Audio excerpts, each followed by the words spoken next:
Welcome to Remote First Innovators, the podcast for leaders who are scaling companies built for the modern world. We sit down with founders and experts in distributed work to explore how they've broken down barriers and solved the real-world challenges of growing and running remote teams. Each episode dives into practical strategies for onboarding, IT, security, compliance, and everything it takes to build a thriving distributed business. No fluff, no theory, just what works when your team is everywhere and operations never stop. Here are your hosts, Robert Phelps and Jake Gump.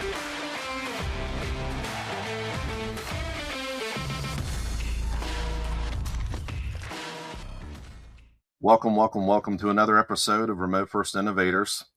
Today we've got someone I knew was going to be a fit 5 minutes into our first conversation. Our guest is a fractional CMO and brand strategist with more than 20 years of experience helping companies define who they are, clarify their message, and build marketing systems that actually run consistently, especially when teams are remote or spread out. She's worked in high-performance, customer-facing environments with Apple and Disney. She brings that same earned trust through experience mindset into how she builds brands and drives growth. She's also the founder of the 5 to 9 Club, a woman-only, alcohol-free dance experience in Baton Rouge, built around safety, nostalgia, and real-life schedules. You work 9 to 5, you dance 9 to 5, and you still get your sleep. Alyssa Lundy, welcome to the show. Thank you so much, Jake. I'm so happy to be here. Before we jump in, where are you based today, and what's the weather report in Louisiana right now? Right. I am in Baton Rouge, Louisiana, and we're having some fabulous non-Louisiana weather. It's about 70 degrees with a light breeze and sunshine. And I am sitting by my pool talking with you and enjoying this fantastic weather. So we don't get this much, but when we do, I'm going to be outside. Sounds great. I just got out of the snow myself. It's starting to thaw up here in West Virginia. So loving, I'm ready for the 70-degree days myself to come along. But, give us a quick story. What do you do day to day as a fractional CMO? How did you end up in this role? Yeah, so my background actually is in design. So I have my degree in design, started years ago, worked as a creative art director, did some sales positions. I mean, I've been all over the board, working in different pieces of companies to kind of try and figure out how all of it works. In the last 10 years, I've been primarily in just hardcore marketing with large corporations, industrial, automotive. My day-to-day is usually looking at and critiquing what strategies are happening right now. What are we doing with budgets? What's happening with the team members? Who's doing what? Have we got this in? Have we got this in? And making sure that everybody is on task. That's pretty much my day to day. And just checking in with clients with the higher ups. So I'm usually on calls with CEOs and CFOs at least once or twice a week on a Zoom call. And then I am on Zoom calls with my actual teams that are doing the work. And then I'm on calls with other people who we're needed to check in with on different stuff. So it's Zoom calls pretty much all week. And then on the other stuff, I'm sitting on my sofa until 1 or 2 in the morning, working on other stuff, making sure that everything is where we need to be to get ready for the Zoom calls. So that's pretty much my day. And you look like, you got the ambiance, you got the fire behind you. You really take your meetings from anywhere, right? You embody remote work. So I love that. When we talked last, you were saying that, you worked with around 200 clients across your career. And I just got to thinking, what patterns do you see in the businesses that win consistently? The businesses that win consistently listen to ideas that we give that might be a little bit out of the box.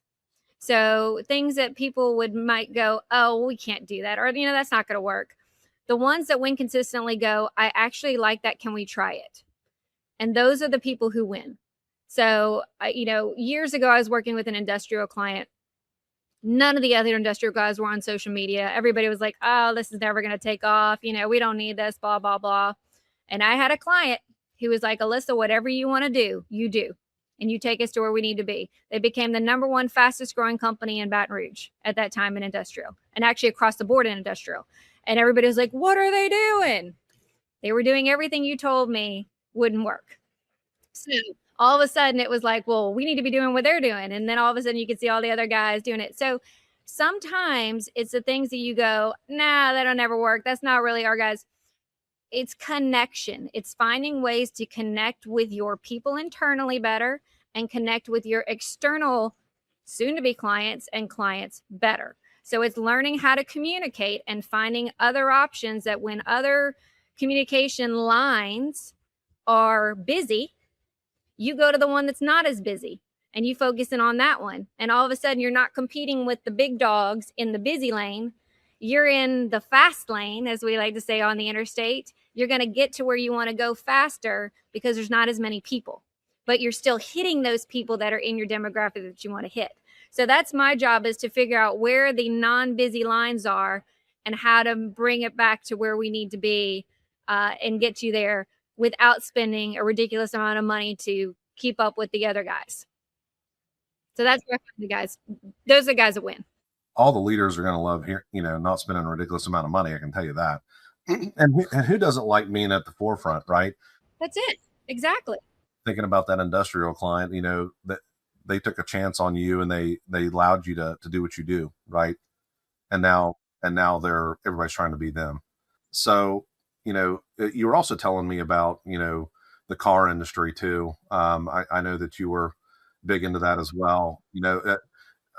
Whenever you told me industrial, I've worked for industrial companies before, and I was like, marketing is something that I felt like could have been improved upon when I worked for other industrial companies. And, but then car industry, you think, man, you have to have great marketing, right? They spend an ungodly amount of money on advertising. They really do. They spend a ton of money on advertising in all sectors, from billboards to social media to everything. The money is just flowing. And of course, all of the big, like Ford, all the big guys, GMC, all those dudes, they're sending you money to spend in your market as well too. So you're also having to make sure when you're doing the marketing with them that you are getting the funds back from the national company, because that's going to help you with your local marketing. So a lot of companies don't use the funds appropriately. They're coming from national that help out with that, instead of trying to go, oh, I don't have. Yes, you do have money allocated. You just need to know how to get it. So that's also another thing that we were really good at, is making sure that we were getting paid back and using and doing the things that they would approve. So, when you're doing advertising with the automotive, they have very specific guidelines of things you can say, you can't say, things you can do, you can't do with creative. So if you're not really in touch and in tune with what you can't do, then they're not going to pay you your money. So we'd always make sure that all of our creative was on par, and that we were, even if we got, something rejected, we go back in and try it again, get it back in and let me explain this, and then we get approved. So it's also too, knowing how to work that system. Not a lot of marketers are versed on that piece, because it is very much a niche market. So once again, being able to use the funds that you have, but also knowing what works with national, but making it local. That's where people miss the connection. You can't always look like a national company in a very local market. I see. A lot of challenges there, and trust. It's funny, living in multiple states, I've seen business owner car dealership guys that are dressing up as fairies. I've seen little tunes on the on the TV that are just like, gosh, if I hear that commercial one more time, I'm gonna hit somebody. And it's just like, does that stuff actually work? So there is a thing called bad marketing, and yes, it does work. You are getting attention, but let's break it down though. And there's a difference between getting attention and getting a client. So that's what I always try to explain to people. You can get a lot of followers on social media. You can get a lot of views on a video, but if it's not converting to a client, then is it really what you want? Yes, you can have some bad marketing pieces that are driving people to come see who you are, but you've got to have those good marketing pieces that are also saying what you do and why to trust you, because people don't buy, they will buy novelty things. And yes, they will buy bad marketing. I mean, look at the banana guys who do the baseball stuff, but they've made it a fun and it's an entertaining thing. So you are buying into an experience. That's a different thing than buying a car. Okay. A car you want as a good experience, but you also want to trust that this guy's not selling you a lemon or selling you something that you're not going to want when you drive off in 2 weeks, or that it's something that you can't afford or whatever.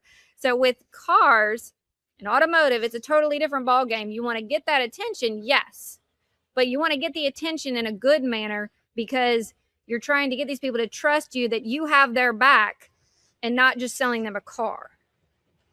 That's the difference.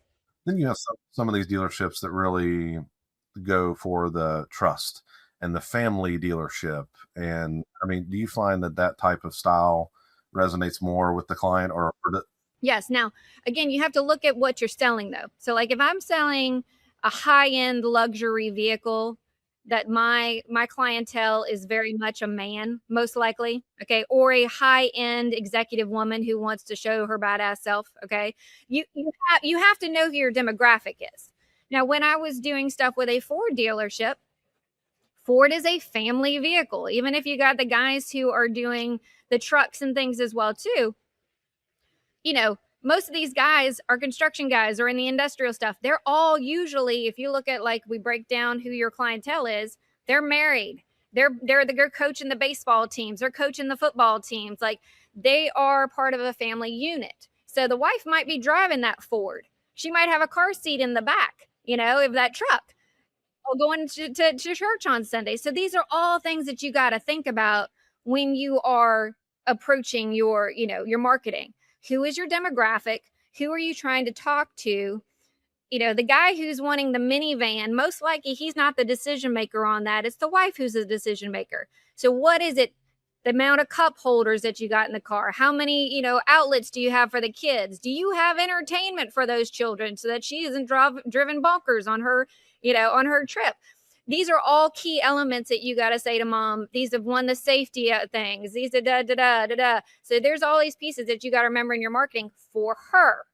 Okay. So like different people, different strokes, different folks. You got to have different pieces of marketing for different groups that you're going after. But you also have to build that trust with that group that you actually know what they're going through and what you're talking about, Because the mom listening to some guy who is a single dude who would never know what a child, how to put a car seat in, probably not the guy you need to be talking about with minivans. But a guy who's got 5 kids at home and sees his wife stressed out and knows what she deals with on a daily basis is a perfect guy to talk about a minivan. So you got to take all of these things into account when you're doing marketing. It is psychological. You got to be able to actually see and understand your client, because people will rip you a new one if they know that you don't know what you're talking about. Yeah, you were telling me a story about a dealership. What was that dealership in Texas? Yes. We had 3 large ones. Why don't you share some of those details about that story, because I feel like the listeners might enjoy that one. Yeah, are you talking about the one where we got the phone call from the owner? Yes. Okay. That's a great one. So, we had been working with, the family for a while. We were getting their stuff going, and, we get a phone call from the owner, and he was like, all I have to say is keep doing what you're doing.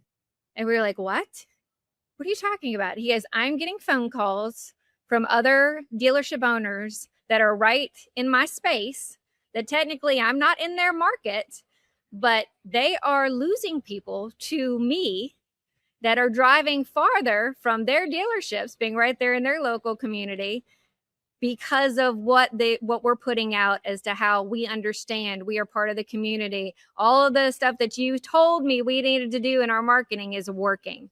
And I was like, ah. He goes, I don't care. I'll take all of those angry phone calls every day, all day. You just keep doing what you're doing. I was like, yes, sir. Yes, sir, we are. We're going to keep on doing what we're doing.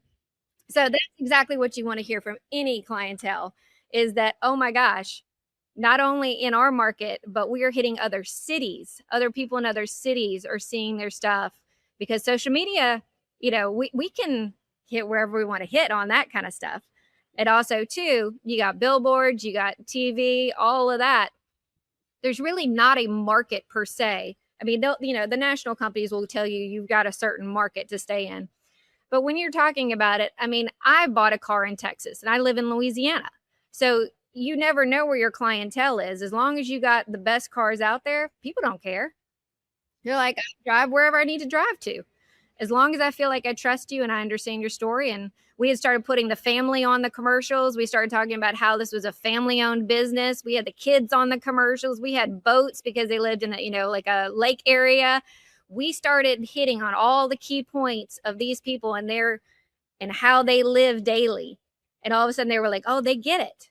Well, they're not going to screw me. They're part of the community. They love our community. They've been here for 40 years. Exactly. That's the connection that you want to have. They can see your salespeople all day long, which are amazing. And we had them on camera too, talking about how they were in the community. But until the owners were also on camera, that's when the real shift took place. And so we were like, yep, we got you. We're going to keep rolling with all this. We found the sweet spot. And what was their marketing before that? I mean, when you walked in and they brought you in, you flew you down there. I mean, what were they doing? That was it. Like pretty much there was, not a set anything. Like they said they'd been in business for 40 years, family owned business, but there was no real push of that. There was no mission statement. There was no real synergy around that piece. And so when we took it to the next level on that, all of a sudden I was like, oh, okay, now we get it. We got it. Yep. And not only were you reaching locally, you were reaching in the region. Correct. And even national picked up on how well these guys were doing. They were outpacing a lot of the larger dealerships and some of their larger, networks. And so they got picked up and started doing stuff for national commercials. So, it's amazing when you start seeing these things happening because they start going, what are you doing different? Why are these guys who have 3 dealerships in Texas? Why are they outpacing the guys who have 12 dealerships? So you got industrial and you got, the car industry. Well, what are some other industries that you've been doing lately or that you enjoyed, doing the marketing for? Yeah. So I just recently finished up with a hospital group. We did that for 2 years with them. And they were an LTAC. So they were long-term acute care. That was a very interesting market. I had never done anything with healthcare before. So learning, again, the certain things you can say, certain things you can't say, learning that piece of how all of the Medicaid works and how the different pieces all kind of flow together. That was a really interesting study. And so I enjoyed it. My hospitals were in Florida, Georgia, and Missouri. So that was also a cool thing to go in and figure out. They had, they'd done some social media. They were doing stuff here and there, but they had all these hospitals that were in multiple states dealing with different networks. And you had only one social page. And I was like, guys, that doesn't work, And then I looked at the website, same thing. You had one website where you had 3 states. Well, 3 different states with 3 different types of Medicaid rules, all these different things that you have going on. None of them are the same, but we have one website. Well, how does that work for people? It doesn't work. So I said, okay, we need to make some changes quickly. And so anyway, I was like, all right, this is what we got to do. We're going to make now a website for each hospital. And each hospital is going to have their own website. They're going to have their own contact information, their own stuff on, what we're going to do on Medicaid, what we're going to do with this, and this. And so that was my first piece, was just getting that done. I had to first go back and go, okay, we got to pull back on any of the strategic marketing that we're doing. We need baseline stuff here, people. So we got to build out all of the websites. We got to get them up and running and with all the information that we need for each specific group. And then we got to make social media pages that are also with each specific group. And then I got to build out social media teams in each location that I know these people can get me information that I need to be successful in the social media pages as well too, because we're going right now from nothing, of the actual relevance to relevance. and local. So that was the first pieces. And so that was a really fun one to do. I always like going back to the basics and then getting rolling, but that's what we did. And so again, it was figuring out, okay, softwares that we need to put on the websites that will drive the leads, that we know who's visiting, who's doing what. All of those pieces had to be put into place. So it was a lot of back end work. But then once we were up and rolling and I had my social media teams, then what we were doing was Zoom calls talking about remote marketing. Okay, so once a week, I'm on the Zoom call with the CEO and the corporate group, finding out what needs to be talked about with my girls on my social media pages. What kind of stuff do we need to pull? What kind of stuff do we need to push? So I'm talking to them, and then I have my Friday call with the girls, and I had forms for each one of them. So we had our Team Tuesdays, which I highly recommend for every company. You should always have a Team Tuesday. Showing your expertise. So my girls would I had a form that they would give to their people. They'd fill out the form with all the information. I would then take that information, plug it into my little thing that I had that would make everything the same. So a whole nice little thing. And then we also had, they were on Microsoft, so we had OneDrive. So they would drop all their information into their specific folders within the location folders. So when I tell you I am obsessive compulsive about being organized, I'm obsessive compulsive. I have to have all my stuff where it's supposed to be when it's supposed to be there. So we had all of the days are themed, which I find makes it super simple to keep everybody on the same page. We had all of our little folders, so the ladies knew, okay, I need to get the picture of this guy for his Team Tuesday. I dropped that in my little Team Tuesday folder. I got my little form filled out. Everybody had access to see the form and to see who had been done, who had been redone. So it's like, you have all of these things and you train your people. And these were not social media marketing people. These were not people who had done anything with social media ever. These were nurses or HR people, okay? Like, they don't do this for a living. But if you make it super simple and say, I just need this form filled out. Can you grab so-and-so and get it filled out? Take a quick little shot of him in front of a blank wall, and we got what we need. So it's making these very, very simple processes. And then, again, if you have a fun, little event at the hospital for all of your people, that gets put into Fun Friday photos. And then, if we don't have an event on a Friday, but we want to have happy people smiling, because who wants to be at an LTAC hospital with people who look depressed? Let's not. So if people are looking at our thing and we know that they're sending their loved ones or wanting to send their loved ones to Landmark, if you go down at our page and see all these happy smiling people, I want to send my person there because I know they're going to be around happy smiling people. So, it's, again, giving that message, even if they're not smiling every day, which we know is not going to be the case, but it's giving people that great impression that we want to be giving, that yes, we are wonderful people. We take care of these people. Yes, there's going to be hard days. We're not lying to you that we're always smiling, but on Friday, we're going to be trying to be smiling, So it's those kind of things. Awards. We would do awards on Thursday and they would take their pictures. But again, I was told it was this, going back to, are you going to be successful? Well, I was told by some of the higher ups, this is never going to work. You're never going to be able to get this information. We've tried in the past. It hasn't worked. I was like, let me try.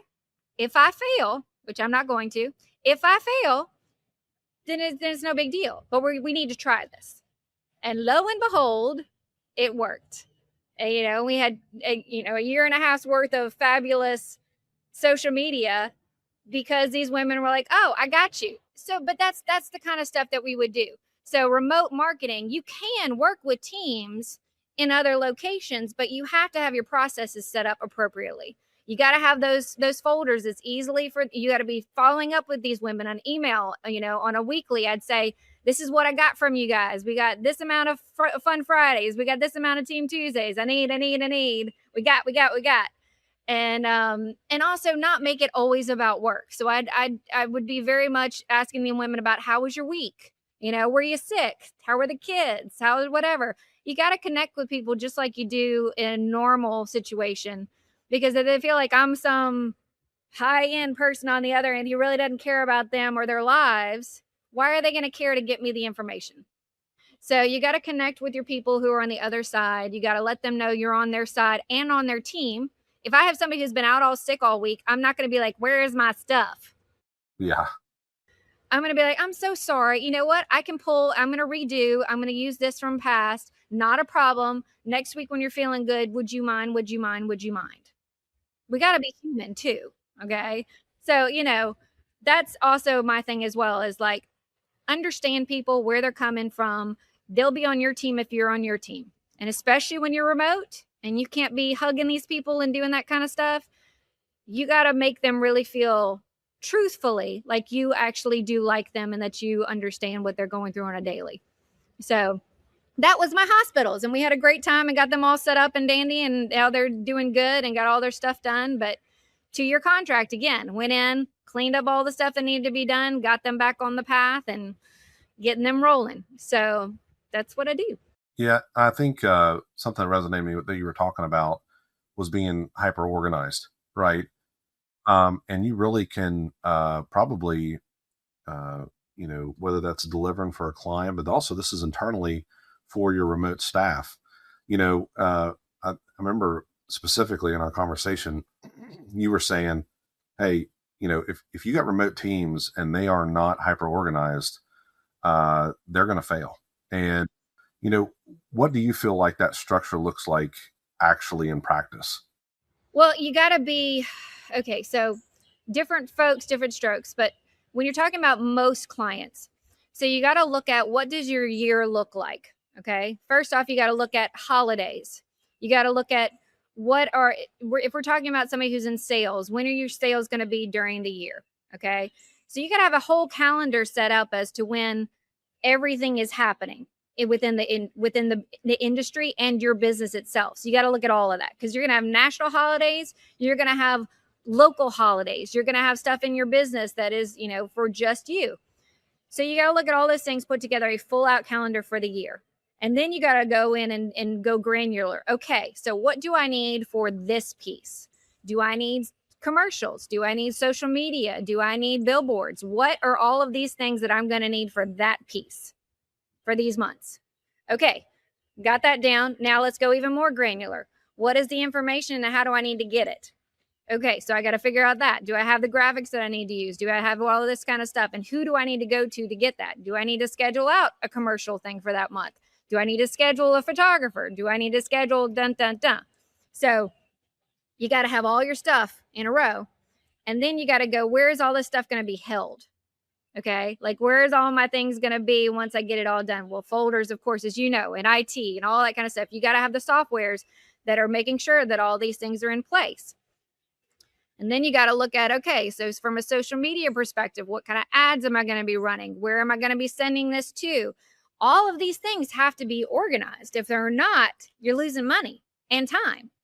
So you got to make sure that all of these pieces, I call it the 360 of marketing. If you got a piece missing, you got a piece missing, and it doesn't keep flowing. So you got to make sure that, if they're going from social media, are they going to your DMs? Are they DMing you about this information? Is this the information you need on this piece? You got those pieces that you got to be doing. So then once you figured out all of that, if they DMing you or they going to the website, how are you capturing those leads on the website? Are you getting that information for your sales guys or for whoever needs it? All of these pieces, again, have to have all of these things in place. So you got to be super hyper organized with all of that. If I need forms for people to fill out to get information, all of that, like we talked about, do they have folders that they have access to that they can drop stuff in for me easily? All of this stuff has to be done, and you have to look at every little piece and go, what do I need for this specific piece that I'm working on to be successful? Okay, let me work on that. Let me get this done. Let me get this done. Let me get this done. If I'm doing automotive and I'm going remotely, I might do 6 months worth of videos and commercials in one commercial shoot if I've got to fly in. So I've got to have all of my scripts written. I've got to know who's going to be in those videos. I got to know, got to have my guy scheduled in that area or whatever. We got to know what vehicles are going to be involved, because I got to know if I've got those on the site and if they're cleaned. I mean, there's so many things that go into these things that people just don't even understand. You miss one piece, you get on site and you're like, oh crap. I gotta call so-and-so because this vehicle isn't ready. Well, then you're delayed. Okay. So they're super, super hyper, like with my industrial guys. If we went on site and we're working on a big project, well, we have to make sure, first off, we have access. Can we even take this video? Can we do this stuff? Because a lot of those big plants won't let you in on some of the things. So you got to have, pre certifications. You got to know that, well, what these guys are wearing, can they even go in? Can this equipment, is this also approved? There's so many things that can be a major hang up if you're not careful, So once again, it goes back into, do you have a full knowledge of everything that needs to go into what information needs to be given and brought into this area? And then how do I communicate that out? So then also you have to know who your demographic is, all of your stuff about who you're going after, because once again, if you haven't done that research, you're also screwed. So there's so many pieces, but if you don't have them all organized and ready to go, then somewhere along the line, one of those pieces is going to get lost and you're going to be like, oh, crappity crap. I'm missing this. I don't know who I'm going after for this piece. So if you are all organized and you go, I'm going to be using a truck, and this is my demographic, this is what we're talking about, this is a strategy, this is how much we're paying, this is where the billboard, blah, blah, blah, you're golden. And then it all flows and you're like, oh, this is amazing. Look at this fabulous campaign. But people just think, oh, it was a fabulous campaign. You have no idea what goes behind that campaign to make sure it's successful, So, and especially when you're not on site. So when you're not on site, it's even more important. You have to make sure you have all of these pieces in play, or you're screwed, because it's not like you're going to jump on a plane and go over there and grab a video of a truck and call your guy in to do another commercial thing. You just can't do it. Now, I will say, from a remote marketer's position, most of my people who I hire usually are in the area where my client is. So if I hire a photographer, if I hire a videographer or someone who I know, they're in that region. And I do that for a reason. So usually they'll know best places to shoot. They'll have their resources there. If something happens, they know where to go and pull from. So I will be remote. My guys who are going to be working at the place are not remote. They are in the area. And that helps me tremendously, because if I did miss a shot, or if we are missing something, I can call them up and say, hey, I need you to run over the dealership real fast. The guys are going to get the truck ready. I need this B-roll done. So can you get this B-roll shot? Yeah. I got it. I'm on it. We're on it. We're sending the thing over. That's where you will not die as a remote marketer. If you have your teams that you have highly vetted, that you trust and have done projects with you. I go through rigorous interviews with groups that I'm going to be working with. And once I trust them and I know that they can get the job done, then they are on every project after that. So that's where I'm successful, is if I can go in and find people who are local, who know the area, and that's where I can feed off of them. So that's where, as a remote marketer, I can be super successful. And you find people that know the culture, they know the spirit, right? They know what you're trying to capture. Exactly. And I mean, honestly, even my guys who I worked with, a little tidbit, but my guys who I worked with, who I did commercials with in Texas, they spoke Spanish. So that was a big thing for me, was to be able to go, okay, I needed to start doing some Spanish commercials. Well, I don't know Spanish. I am definitely a white woman. It's like, and I would be it would be horrible. Okay. I'm not even going to, whatever. I'm going to try and learn Spanish, but it's going to be iffy, if most. But, the translation things are all crap. I never trust those things. I want to have a true speaker who's in the area that we're doing it in that can look at these. And so my guys would translate. They would say, oh, yeah, it would actually be, it was funny, too, because we would have two different translators, and sometimes they would go, well, I don't know if it might be actually better if it was this word. I'm like, oh my gosh, could you imagine if I was trying to do this? So there's also, terms and things like with any language that can change. So these guys would go through, do the whole thing, and we'd have a fabulous translation. I'm like, y'all rock. I have my Spanish commercial now. This is fabulous. And so there's so many little pieces and things that you have to think about when you're doing marketing that make it or break it. I love how you start with the whole year and then you kind of break it down and you go piece by piece, and all those pieces come together to make a well-oiled machine, marketing machine, campaign for your clients, right? And what do you think, weekly? I mean, you have your team meetings, right, which are a big important thing. Any other things that are done weekly that is going to, well, let's say, stay consistent week after week? So for me, my thing is, again, like I said, you go through all the folders and make sure weekly, what do we have? So but I'm also thinking ahead. So like I said, if somebody gets sick, something's happening or what are going on, I need to make sure I have a month's worth of stuff ahead of time so that I know, okay, let's get these things in play because we might not have X, Y, and Z. So I'm checking my folders. I'm looking to see, all right, I need to work on this, and this, send that email out with all this details.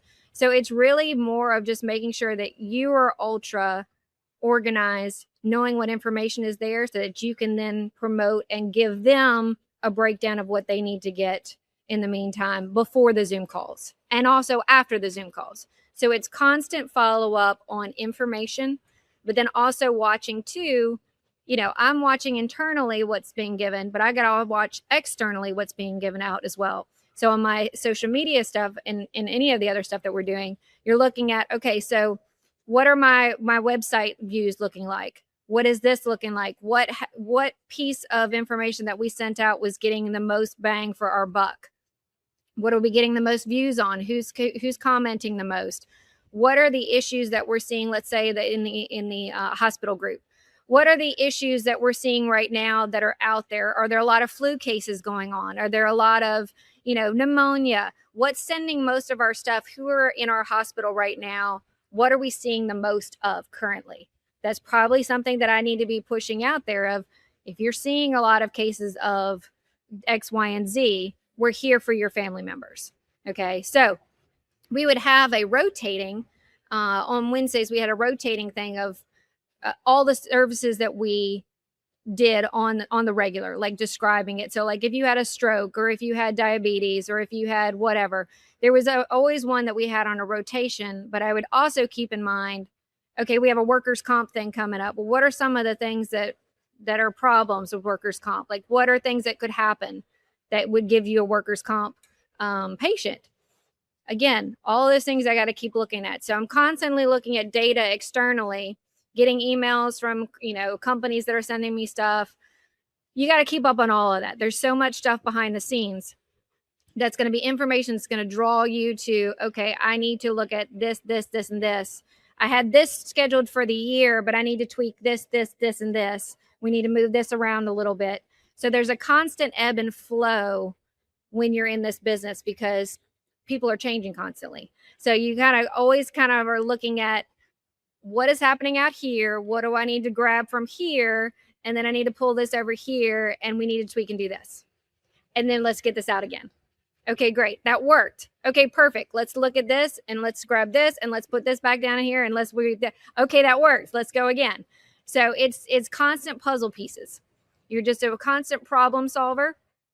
And that really is, but if, again, you don't want to be your own problem. So you got to make sure that you're organized in the problem solution scenario. So if you do that and you've got all these things going, then you're gonna keep your problems down to a minimum, which means your clients have less problems. So something that resonated with me last time we spoke, that I feel like a lot of people try to go viral, and you were telling me that, like, hey, virality, how would you say? Yeah, virality. If that's not the goal, then what's the goal for B2B social content? And then, I think you made another great point by saying, it's not 10,000 followers we need 1,000 quality. Correct. Right. So define quality for us. And basically, if going viral is not really the goal, like what is the goal for B2B social content? Yeah. So, I'll give the example of my dance club. Okay. We have we started in October of last year. We probably have about 1,500, I think, followers right now. Followers is not what I worry about ever. for this very reason, is that I always tell people, yeah, you can have a viral video, but like we talked about earlier in this video as well too, that doesn't mean it's a client. That means it's a view. That means it's someone who's viewing your thing, which is great, and you're being seen. But when you're talking about, like, my dance club is in Baton Rouge, Louisiana. The only people who are coming to my dance club are women in Louisiana over 25. Now, I can be seen by women all over the state, and that's great. I can be seen and have a viral video, and that's great. But that's not going to change my bottom line of my sales, which is what I'm looking for. I am looking for those specific women who are 25 and up, who are in a specific demographic, and not every woman is going to be looking for a sober club. So again, we're going even more granular. So for me, a viral video is not what I'm after. For me, it's getting that woman who is wanting to change her life in a good way, that wants to connect with other women like her. Well, that might only be 250 women, maybe, let's say, in Baton Rouge. So again, it's I want to make those connections. It's not about me going viral nationwide. So if that makes sense to you, like for me, I have a very small niche of women who will probably come to my club, which is fine. In the whole state of Louisiana, or even in Baton Rouge, at the highest point that I want to be is 1,000 women filling out a place. Well, 1,000 women, we have 150,000 women in Baton Rouge alone. So that's a very small percentage of what I need. So again, I don't need to go viral. I don't need every woman in Baton Rouge to see my ad. I need to see that specific woman who I want to go after. And so that's who I'm worried about. And once I've got her, and once I've got her email, that she's gone to my website and she's put in her email, I know she's interested. So guess what? I might have 250 in an email list that I get a better ROI on than the 150,000 that see my, or 200, we've had 250,000 views, or, whatever, in our stuff. That doesn't matter to me as much as it matters if some woman went to my website, put in her email and said, I'm interested in this. That's gold. That 250 is worth way more to me than that 250,000. So that's the difference. When you got someone that engages and then gives you their information, that says, okay, I'm in. You can view my stuff all day. That's great. And I will happily take the views.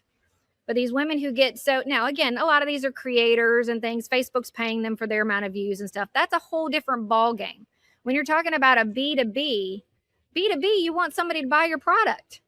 Like, that's a different thing than someone who's creating content for entertainment purposes. When you're talking about, I need a client, like for you guys, I need clients who, want remote software and work remotely. Well, that's not going to be someone who's watching a viral video, most likely. That's going to be someone who, you're having this give and take on, and they see something that you say about, oh, well, yeah, I have remote workers that are out doing, and I probably need to talk to you guys. Oh, crap. Okay, well, here, give me my email and let's send me some information. Then you've got, again, that 500 that you send out email blast to with information, that you're keeping ahead of them with information, or on LinkedIn or whatever. But all of a sudden you've got this group of guys that you're like, oh, I don't need 5 million people to see me. I'm not in that industry. There are some industries that do need those viral videos. That's a very small percentage of businesses. B2Bs, you need to find out and hone in on not always focusing on how many views you're getting. Does help. Not how many views you're getting, but the quality of the view that you're getting. Did they comment? Did they interact? What happened? Did they take that next step, and did they go to your website? Look at that correlation, and then make that's the gold right there. There's a software that I like to use with a lot of my clients. It's called Pearl Diver, and great software. But what I love about even just kind of how they're saying that is that, yeah, you'll get lots of people sometimes coming to your website, but guess what? I found you a pearl. This person has come back to your website 14 times. Probably need to connect with this person. By the way, here's their contact information. But they pull it all from all different parts of the internet and stuff. So those are the things that I tell people. Stop worrying about paying oodles of money to get some amount of views or whatever. That's great and all. And we need some of that. But majority of it, you need to focus in on what are these little pearls? Where are you getting those little pearls? That those are your clients. Those are the ones you need to be focusing on. Those are the ones you need to be having your salespeople check in with and touch base with. And where are we getting those from? What zip codes are they coming from? What do they look like? Because if that's another demographic that we can hit, maybe something's going on in this little zip code that I maybe need to geo fence. Maybe something's going on over here. I seem to have 14 people from the same company. Maybe they're having some issues. And these employees are like, I saw this video. I need this into my life. So you never know where that information is going to take you. But that's where I'm saying is people sometimes get so bogged down in these, I got so many views. Great. How did you do sales wise? Did you get those little nuggets? Did you figure out who? Oh, you didn't? Well, then you just got a view with a lot of views. I'm so happy for you. Woohoo. Right. Great video. It's those connections. You got to make those quality connections. And I think people are now understanding that more. I'm seeing a lot less of, like the I'm going viral kind of crap. It's great. But businesses, I think, are starting to realize, yes, you got to get out and figure out where are those nuggets coming from. And then boots on the ground, phone calls, email blasts, like those actually do work. Text messages, all of those other things, you have to have them. If you keep always worrying about the viral video junk, you're missing the boat. And then you're also going to make yourself depressed, because viral videos are, unless you pay for them, they're very rare, like you're going to pay a buttload of money to get to all those views, as know by the Super Bowl. Okay. You look at these things, like if you want to get the real views on some of this stuff, you're going to pay a lot of money. And then again, we go back to who's in the fast lane and who's in the traffic jam. Okay.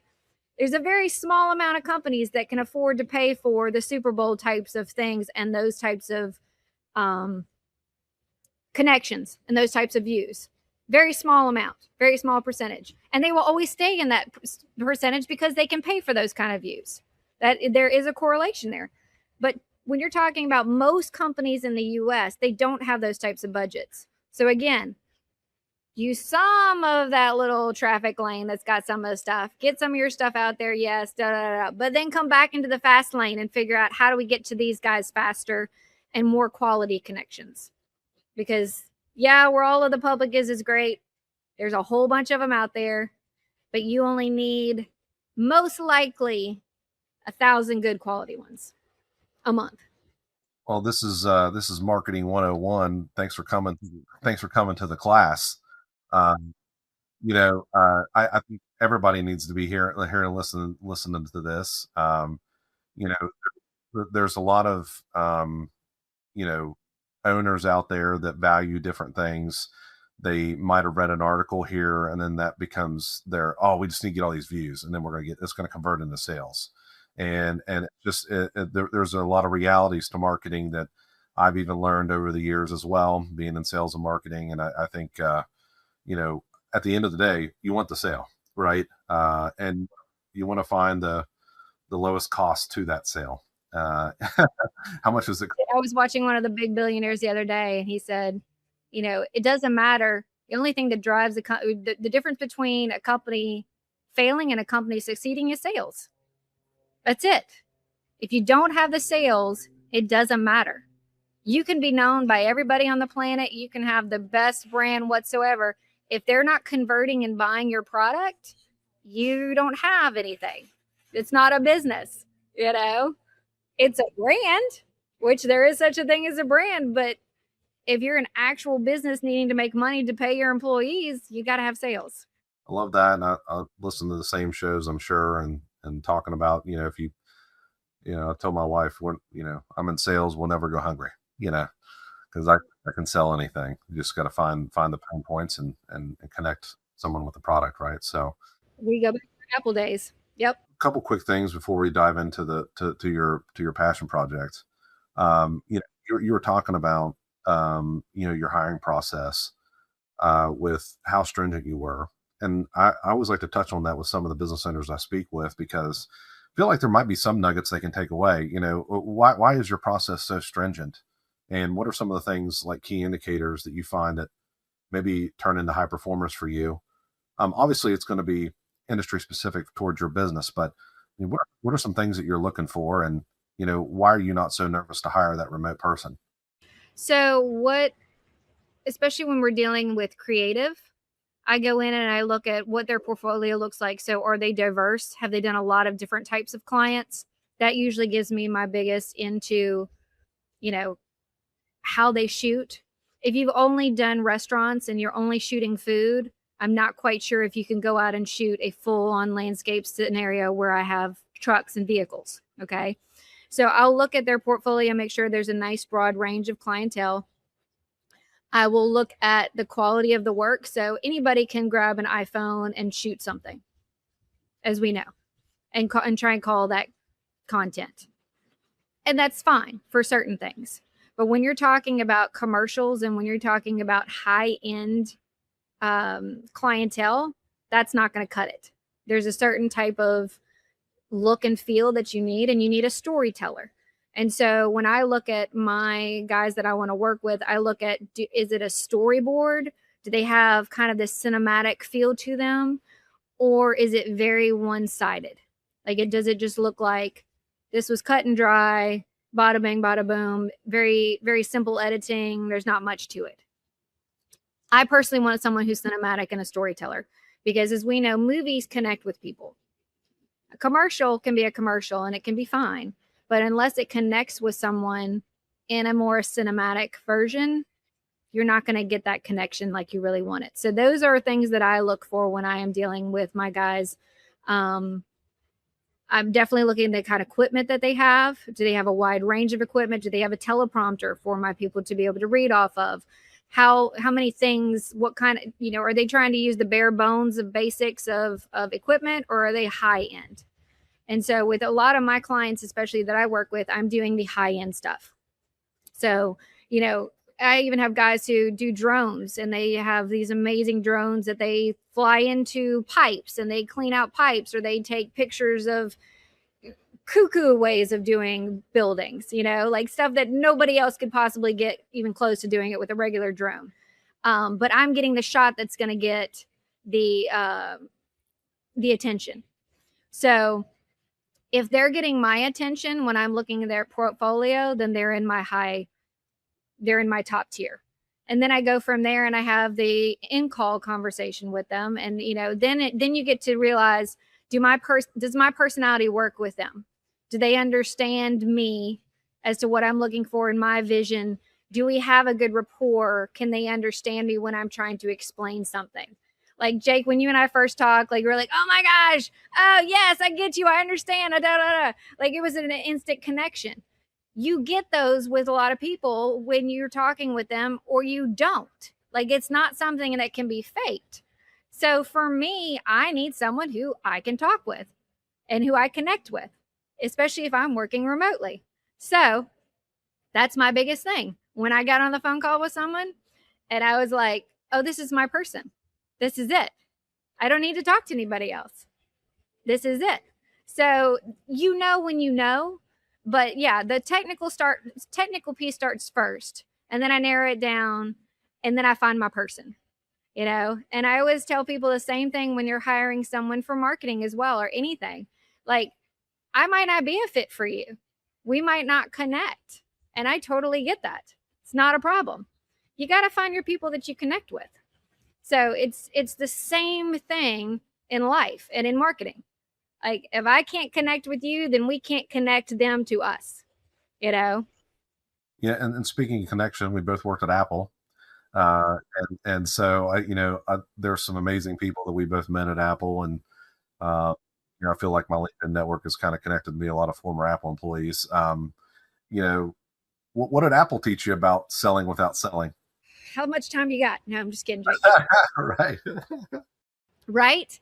Well, the funny part is I was luckily, I joke, I'm the daughter of an entrepreneur. Okay. My dad, we love him to death. He is a serial entrepreneur. Love him absolutely, but he, we either had a lot of money or no money. But my father was one of those where he could sell you anything. Okay. He could give you his story, he could get you all into it. And he was like, now you're a part of his world. Okay. And so I already had known that you don't sell people, you connect people.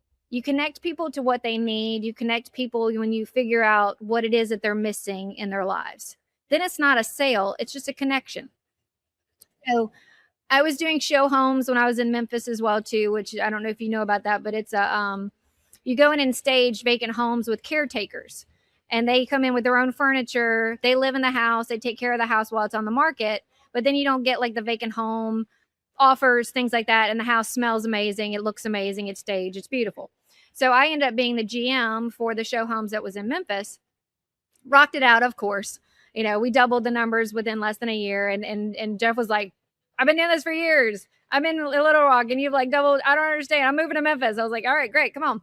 But once again, it was getting these realtors to understand what they were missing with these houses. And that's why they would use our services and the trust that was built. So I moved to Baton Rouge to be closer to family. And I'm going to get rid of this little line there. I'm trying. Okay, I'm going to move on this side. Remote work. Yay. Ebbing and flowing. So moved back to Baton Rouge to be closer to family. And I was like, you know what? I'm going to go work for Apple because that's major connections to get to know the business community in town. I don't know anybody here. This will be a great way for me to get to know people again. I was originally from here, but had been gone for, since I was 12. So got in with Apple, was like, all right, this is awesome. They hired me and they were like, look, we want you to come in directly as an expert, which, as you know, doesn't happen. Like, you have to start at the beginning and then you have to move your way up. And they were like, you're a little older. You've got a lot more to you here. Like, we're going to bring you in as expert. I was like, great. All right, perfect. Put me on the floor. So I'm teaching these young college kids, about kind of what I do. And I said, look, guys, it's not about the product. Yes, people are going to want to know at some point how many gigabytes are on X, Y, and Z. They're going to want to know about the screen. They're going to want to know about whatever. But at the end of the day, they really want to know what this does for their life. Okay. If they're a photographer, what should they have? If they are a business, what should they have?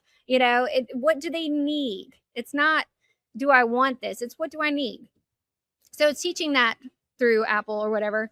But at the same time, like in Apple, you also learn, again, going back to it, it's not about the product. Apple doesn't sell a product. They sell a lifestyle.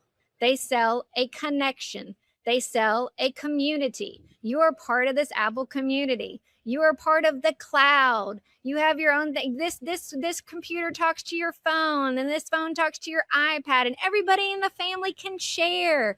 Like, so, it's all about that. And you're buying into, you get to come see a genius if you need help. They'll help you. You get to come in and see a person who will help you figure out what you need in your life. You go to any other store before that, like a Best Buy and stuff, you're like walking around going, I don't know what I need. And so that is the difference between what Apple does. You look at their commercials, you barely even know what the product is until the very end of the commercial. Okay. And they still don't give you any information until you go in and you start looking at it. So I'm like, take that grain right there, that little bit of nugget from that marketing. They're not selling you the product. They're selling you a lifestyle. It's the same thing with Disney. They're not selling you their products. They're selling you a lifestyle, a vacation, an escape, a childhood, a whatever. Like, you're going into Fantasyland. I worked in Fantasyland. You're going into Fantasyland. They're selling you the dream of not having a screaming kid until you get to Disney.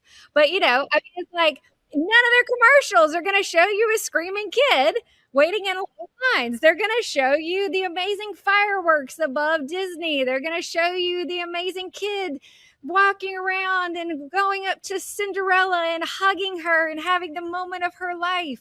Like, that's what they're going to show you. So, in the sales aspect, you don't learn how to sell at Apple. What you learn is how to connect with people. How do you touch base with them? What are you doing when you're walking up to them? Are you smiling? Are you giving this very approachable, vibe when they're coming into the store? That's what you're learning at Apple, is how to approach people, how to bring down their guard and earn their trust, which is the same thing that Disney teaches. And when they teach you how to work at the parks, if somebody's having an issue, you don't go up there and meet them with like their anger and energy. You drop that down, that tone down, and you go, how can I help? That's all I want to do is help. I'm here to help. How is somebody going to scream at me if I'm saying that? You're not going to be angry at me anymore. You're going to go, oh, they care. Okay, let me breathe. Okay, they're here to help. Okay, they're going to fix it. Okay, let's do this. I got you.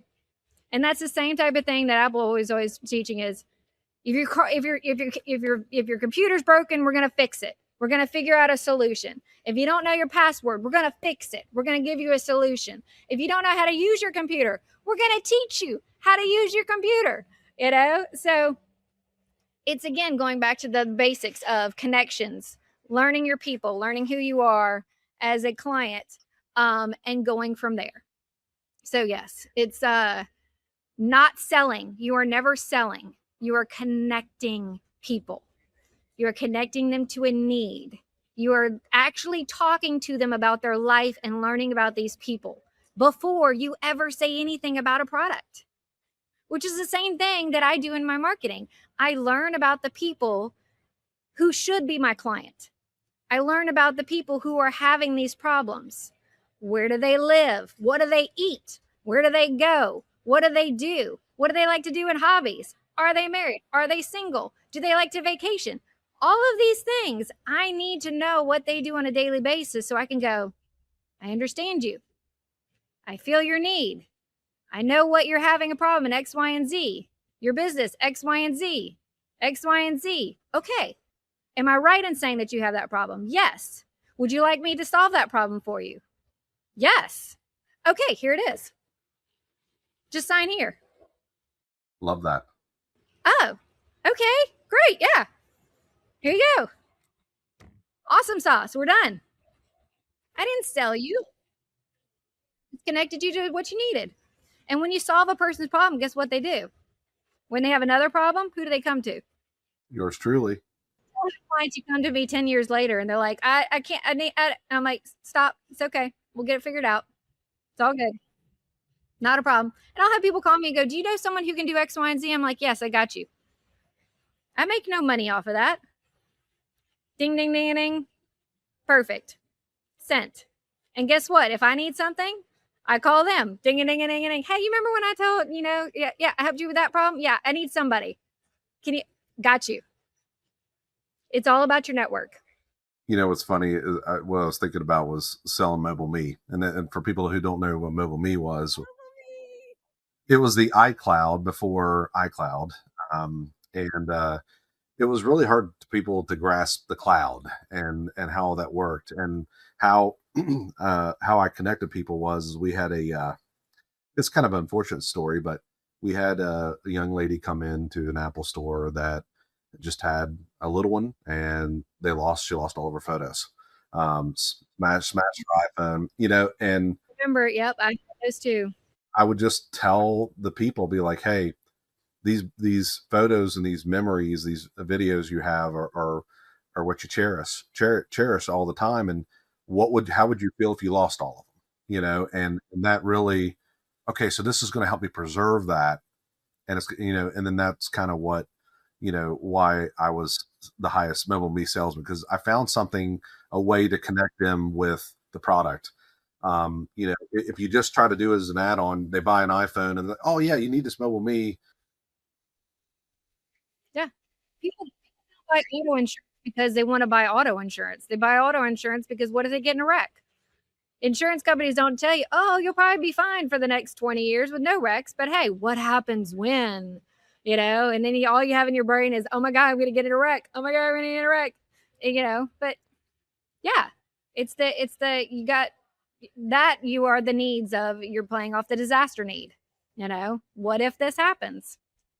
And you and I both know with technology, And with equipment, those definitely happen a lot.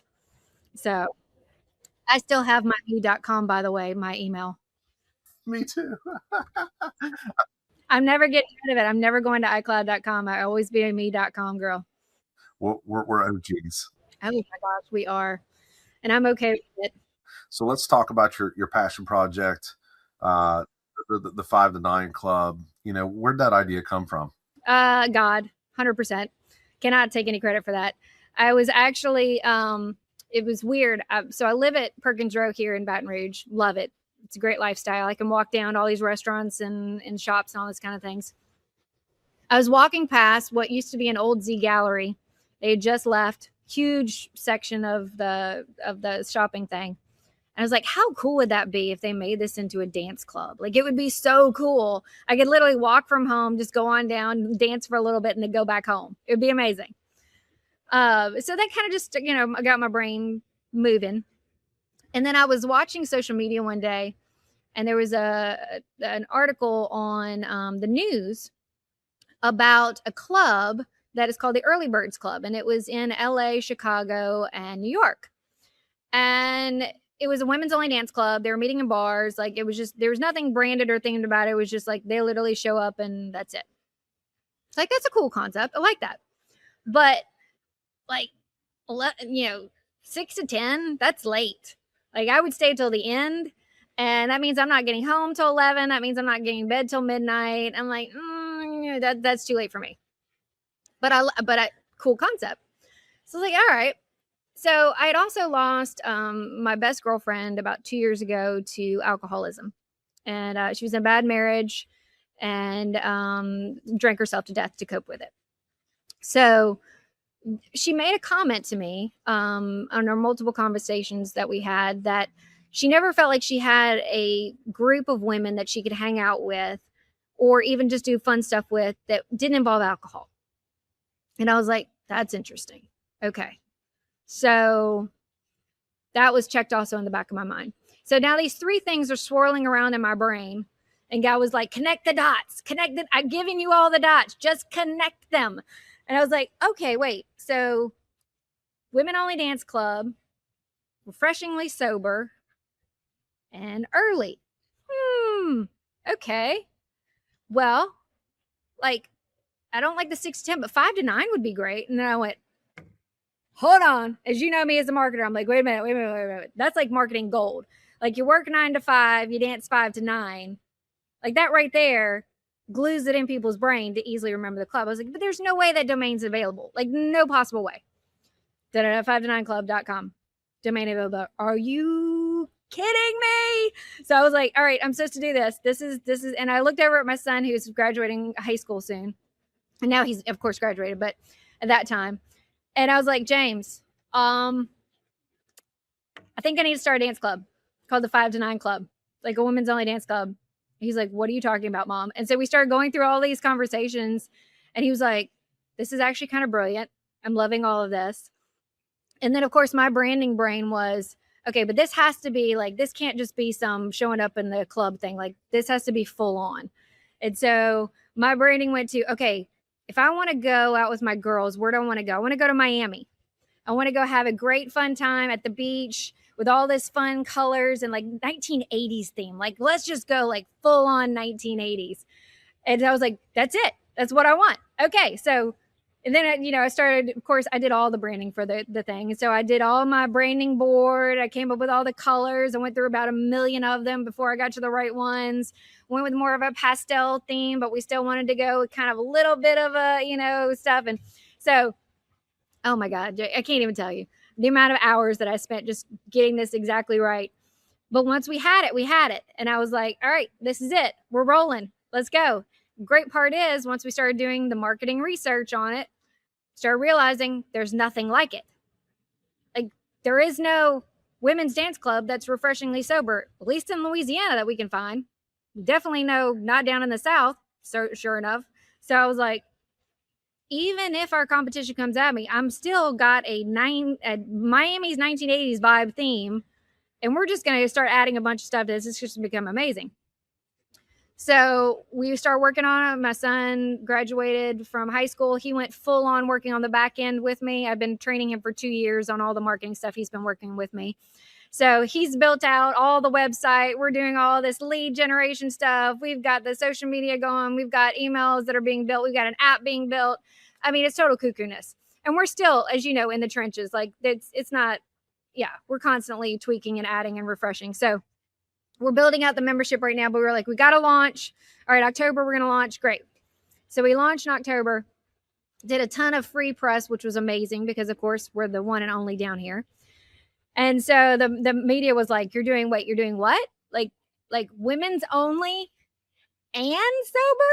I was like, yes. They're like, how's that going to work? I was like, well, it's going to work. Let's see what happens. We're going to educate women on it. So we came up, I was a bartender for 8 years.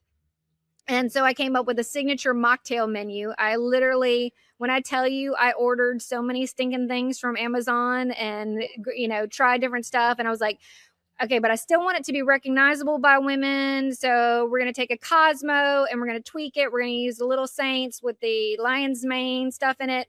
But then I want it to also be really cool. So I'm going to take sparkly simple syrup and we're going to make it glitter. And we're going to call it Lady Glitter Sparkles. After Trolls, because what woman who's over 25 doesn't know who Lady Glitter Sparkles is? So I was like, our Lady Glitter Sparkles Cosmo. We have a spicy mango margarita. We have an espresso martini, and we have a flower old fashioned, which we can do little cubes that have orange blossom, lavender, or rose as your choices. And then we pour an Aptogen sparkling drink on the top, and we top it with edible flowers. So I was like, all right, I'm giving women their Instagrammable moment with this, which is what I know they need and want, which is what alcohol pretty much does for them. They get their pretty little drink. But I'm also giving them actual health benefits through this. So our brand is always going to be in a health, wellness-based dance club. And so that was the new baby that we started, Jake. And I'm psyched, I'm crazy. Yes, totally, completely. But it's been amazing to see the amount of women, though, who are grabbing onto it and like, wait, you're doing what? Can I be involved? I need to be involved in this. I'm like, yes, come on. Can I help with this? Yes, I would love to help with that. Can I do? Yes, let's go. And so just getting women to understand, like, this is not a serious dance club. You're not coming in and going to be the cool kid. This is to go and have stupid, silly fun, do stupid, silly things at the dance club. There is no restrictions. There's no dance instruction. Like, we're just at a nightclub with our girlfriends. We even took it to another point where we have a listening cabana upstairs for women to go and talk and chat about mental health things and have group discussions and meet with other women. We have a crafting table now, which is upstairs, so they can do crafts while they're there. We just, and we've got a business cabana now that we're doing with Fidelity Bank with their Power Up program to help women start businesses or to learn about, how to grow their business. So it's just kind of morphed, and I'm loving the morphing that's happening. And again, we're going where we're going. Like, like with the marketing thing, like you just kind of find where the need is and you go, I can meet that need. Let me put a cabana up. Hold on. I got a cabana over here and we got another cabana over there. Yeah. Which one you need? So it's been a really fun journey. Definitely still very much in the beginning journey. We haven't even been up 6 months. But I'm very excited about what's happening with this. And our goal is to solidify Baton Rouge, that market, get our membership up and running, which we're working on currently with all of that. And start a New Orleans membership, and then we're going to go to Lafayette and Lake Charles. So those are 4 nice big cities in in Louisiana. So the goal is to take over 2026 is Louisiana, and then 2027 we want to head over to the small state of Texas and go into the large cities there, Austin, Houston, Dallas, and start our memberships there. So those are super exciting because they're ready for this kind of club, and I am ready to bring it to them. But we are testing out and doing all of our initial phases here in Louisiana so I can tweak everything close to home and make sure everything works how we want it to work. But that is the goal. So, you can't think small. You got to think large. But it's a niche that we found was needed. And I was like, I'm game. I'm here for it. Let's roll. I love the fact that it's, I got a daughter, and I feel like that I could drop her off and she would feel safe there, and she'd, it wouldn't have any of the bad influences. Wouldn't have to worry about, men coming up on her. Wouldn't have to worry about alcohol, stuff like that. It just sounds like a really nice place for women to gather and have a great time and just not have to worry. It is. And for women, like we're going to be starting our 18 to 24 group, which I absolutely love and adore. But even for the 25 and older group, yeah, like you said, even if it's not your daughter, your wife, like you don't have to worry about some creep hitting on your wife while she's out trying to have a good time with her girlfriends. One of the biggest things we've had women testify about is I don't have to worry about leaving my drink on the bar and going to dance. Nobody's putting a roofie in her drink. Nobody's, trying to hurt her. And so it's super safe, and they're having the best time. And it's really cool to see the walls break down, because you don't even realize as a woman, like when you're in public or, around a lot of guys or, general public, how fast those walls go up. And you're always in safety mode, like looking around to see where the next thing is that could possibly happen. And when you get to my club, there's go away. And women are like, oh my gosh, this is pretty freaking awesome. I don't have to worry about any of this. I'm just hanging out and able to decompress completely, rest and relax, and enjoy the night. And so it has really been, as the founder, I have been so blessed to be able to watch these women just sit back and like, I'm seeing them on the dance floor, or I'm upstairs in the cabana and I'm looking down on them just dancing and having the best time. And I'm like, this is so cool. And there's no alcohol involved. It's all real relaxation and real joy that they're experiencing, and a real safety. And so, yeah, the fact that my 70-year-old mother is there with her girlfriends having the best time, it just, we don't care if they can dance or not dance. Like I tell women, I'm like, if you last 5 minutes on that dance floor, if you're sitting on one of the little bar stools just watching everybody else dance, they've got the biggest smiles on their faces, getting that joy secondhand from those ladies, and just being able to sit in a fun, joyous space that is full of colors and lights and music and all the stuff that just gets them out of their house that they're sitting in 24/7, not going anywhere. So it was really cute. My art teacher from grade school was there with her daughter. Okay. That's the kind of thing that just makes me so happy. And she was like, I have to bring all my widows. I'm bringing all my widow groups. They need this in their lives. I was like, yes, this is what I did this for. I want to be that widow one day, or that old lady one day that's at the club with all the girls having the best time, So that's what it's about. We're bringing joy back into women's lives. We're saying, if you're stressed out, here we are. Man, I love that. I love that passion project. And it's crazy how, you get these ideas, how things come about. In this case, you were spiritually led, and that's amazing. Right.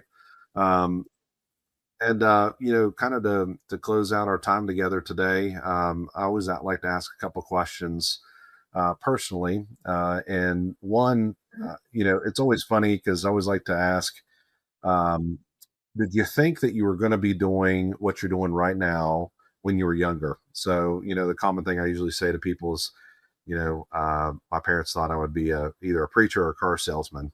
And so they knew knew I was a fast talker, but obviously I'm here doing sales and marketing for creative IT. But what about you? Did you think that you were going to be doing marketing as a youngster? So that's a really funny question that you asked that. I did not, but I think my parents did. So I always said I was going to be a vet, and I had always planned to go to vet school and all that kind of thing. And, later on in life, when I was about to go to college, I started having more conversations with people who I knew were vets. And they kept telling me, there's just, it's so time consuming. You never really, it's very hard on the family. They're there working a lot of weekends, and, you're at the clinic, your family's at home, blah, blah, blah. It's like, that just doesn't sound like something that I wouldn't want to do, because I want to be a mom. Like, that was always part of my plan in life. I knew I was going to have kids, and I wanted to be there for my kids. My mom was luckily a stay-at-home mom. And so for me, I wanted to look at things that I could do remotely or could do from a computer, in even late night hours or whatever I need to do. So I went in and was actually talking to, I'd gone and, we'd always been creative my whole life. I had done music and art and theater and all of that. And so I went in and was looking at the music school at my college, and considering doing music, and found myself going up to the art department and walking into Kenneth Quinn's office. And you want to talk about one of the most ridiculously eccentric men you'll ever meet in your life, but one of the most amazing men. And I sat down in his office and just had a fabulous conversation. And I literally knew that was it for me. Like, I had to be underneath him in his graphic design program. And so decided to go that route. And that kind of kickstarted everything. So I got really into the graphic stuff and started looking at the marketing things or whatever. But for your other question, so my parents always, I think, knew. My mom used to joke that my favorite part of television was not the shows, it was the commercials. And that I always used to watch the commercials and like critique them and all that kind of stuff. So I think somewhere in the midst of all of that, like, I always had a heart for marketing and kind of like figuring out like how to connect with people, how did they, whatever, and what was the messaging of that. So I think, between my dad being such a people person and an entrepreneur, the business piece was always there for me. And then weirdly enough, I already had the art creative stuff, and being, able to talk and chat like this. Like, this was not, people always ask me like how I can go on these things. I'm like, you don't understand. I grew up on stage. Like, that was it. So I think all these pieces were kind of laid out for me. But I love how God has kind of morphed my life, to where things that I thought I would never do, he's been like, oh, by the way, I need you to do this, and I'm like, oh, okay. Or I need you to go here. And, and so the people that he's placed in my life by no means I know have not been ever a coincidence. So I can't take credit for my life. I don't think I ever, was like, oh, I'm going to do this. And I think I just he gave me the techniques early on in life. And then he was like, by the way, if you listen, which I haven't always listened, and, that's ended up other ways. But if you listen, I'll take you where you need to go, and I'll put you where you need to be.